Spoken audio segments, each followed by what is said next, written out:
White hats last week arrested a Democratic operative and television executive who created a test graphic proclaiming Harris the victor of the 2024 presidential election during a live airing of a Formula One race on WNEP-TV Pennsylvania, an ABC affiliate. A source in General Eric M. Smith's office told Real Raw News. The graphic, which for 3 seconds appeared beneath the race, projected that Harris had won 52% of the state's votes to Trump's 47%. A U.S. Marine Corps officer and member of the White Hat community had been watching the car race as the curious prediction showed on his television. Like many online pundits, he suspected the ABC affiliate had accidentally broadcast its own jubilant but fraudulently fictitious results. He immediately informed his superior, who informed General Smith. By then, WNEP had come under fire and issued a statement claiming randomly generated test results had been pushed live to help news organizations ensure their equipment was working properly before election night. The station added regrets the error and apologizes for any confusion. White hats, though, believed WNEP was practicing electoral malfeasance and launched an investigation to discover who at the station had produced the overlay and whether the station planned to declare Harris the winner on election night before votes had been officially tallied. Pennsylvania Secretary of State Al Schmidt, a Republican, has already predicted the Commonwealth won't know who won until November 6th or later, because the Keystone State prohibits election officials from beginning to open and count absentee ballots until 7 a.m. election day, when they must also deal with in-person voting. Here's the thing. We didn't think for 1 second it was a test. Someone there messed up, posted that early by slip-up, showing what they meant to show on election night. That the station was associated with ABC heightened our suspicion. ABC is pure propaganda and hates President Trump vehemently.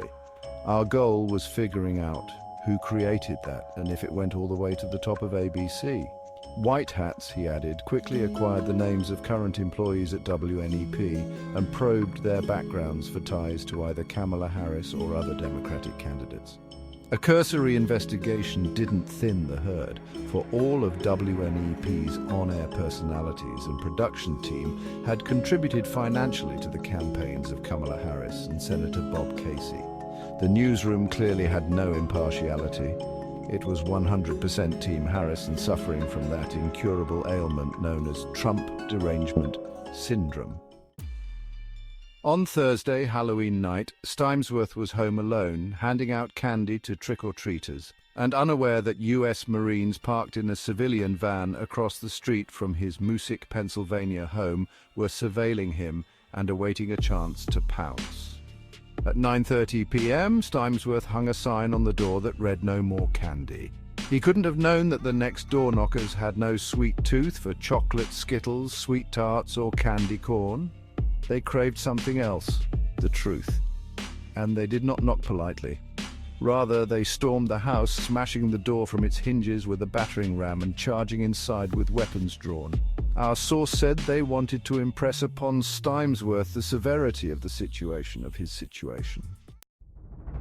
Our source added that Stymesworth folded like a lawn chair under interrogation, denying involvement but claiming to know who at the station created the graphic. He implicated WNEP Technology Director Mike Morkovage, a relatively obscure 20-year-long employee at WNEP. Stymesworth claimed that Morkovage manufactured the faux Harris victory but was not responsible for shoving it live into the faces of thousands of viewers during the F1 race. As time was of the essence, the Marines decided to visit Morkovage immediately, instead of waiting for Marine Corps Forces Cyberspace Command to review his background, which would have taken considerable time. Since they couldn't risk Stymesworth alerting Morkovage or other WNEP employees to their presence, they arrested him as a potential accomplice. The Marines arrived outside Morkovage's Wilkes Barre domicile at 1 a.m.